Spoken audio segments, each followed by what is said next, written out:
Folded myths. Imagine waking up in the dead of night. You turn to look at your loved one sleeping right next to you, but her neck is stretching out like a snake. Her head is high above, drifting across the ceiling, staring back down at you in the dark. In that exact moment, would you even be able to scream?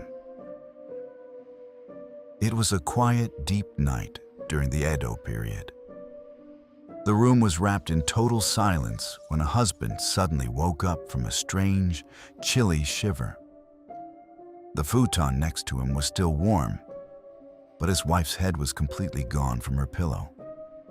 Then, a pale shaft of moonlight cut through the window grates, illuminating the dark room.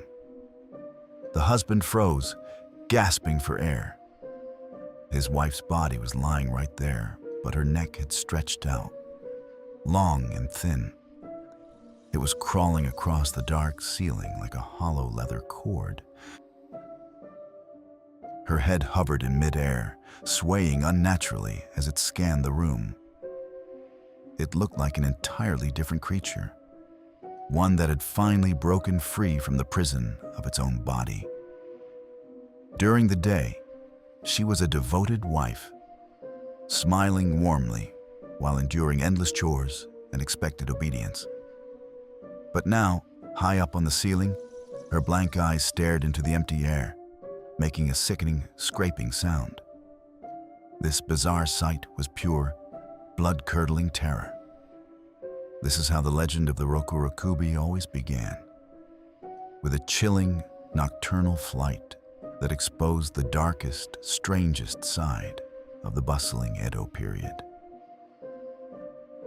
The Edo period was vibrant and colorful by day, more prosperous than any era before it. But once the sun set and the lanterns went out, the deep anxiety and oppression hidden beneath that wealth began to creep out of the shadows. Under the strict Confucian morals of the time, women were forced to suppress every emotion and remain perfectly submissive. For them, the night became a release valve for all the intense stress and exhaustion built up during the day. In an age without modern medical knowledge, people who walked around the house at night with blank stares, those suffering from somnambulism or sleepwalking, were a terrifying mystery to this civilized society. Watching a family member wander aimlessly in the dark struck absolute terror into the hearts of people back then. Without medicine to explain it, they turned to the spiritual world. They believed that a woman's repressed mind, twisted by the deep resentment of having to live so quietly during the day, was escaping the body while she slept. They called this Ikiryō, a living ghost born from a wandering soul.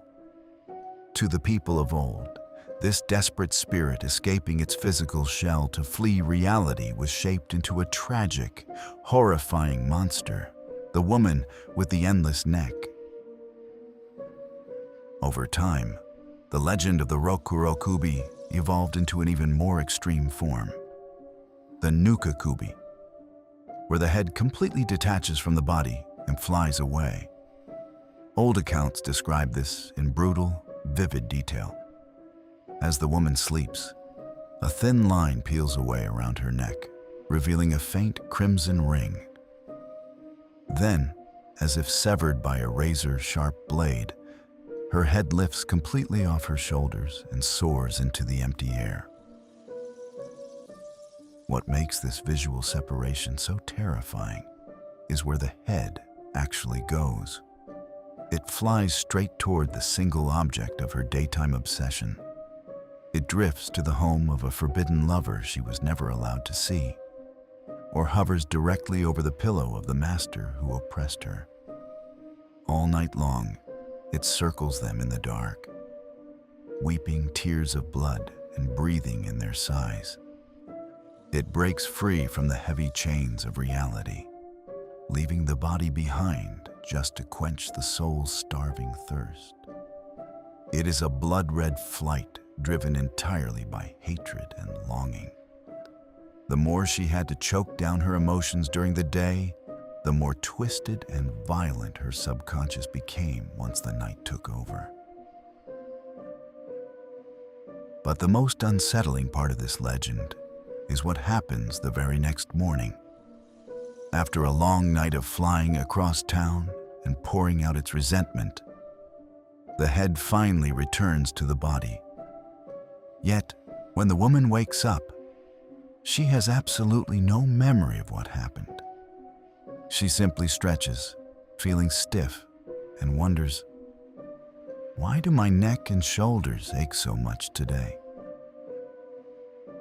In truth, this pain perfectly mirrors the real physical exhaustion and strain suffered by sleepwalkers who wandered inside and outside their homes without ever knowing it.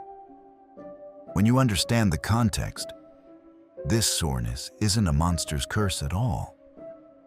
It is the tragic physical toll left on a woman whose repressed mind forced her to wander the dark streets all night long.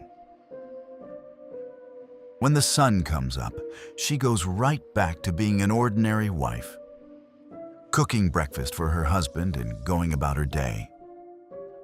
Today, modern media and animation often turn this story into a comical or quirky trope, just a monster with a weird, stretchy neck. But when we look through the eyes of the past, the true nature of this yokai is heavy. In an era when mysterious illnesses and psychological trauma couldn't be explained by science, naming the monster was the only way people knew how to understand human suffering. Perhaps the Rokurokubi was never a monster. Maybe it was just the lonely sleepwalking of someone trapped in the deep of night, or a desperate, out-of-body escape for a soul suffocated by reality. A sad illusion drawn by the imagination of a bygone era. Take a moment tonight to listen closely to the breathing of the loved one sleeping right beside you. Where is her soul wandering right now? That is all for this episode of Folded Myths.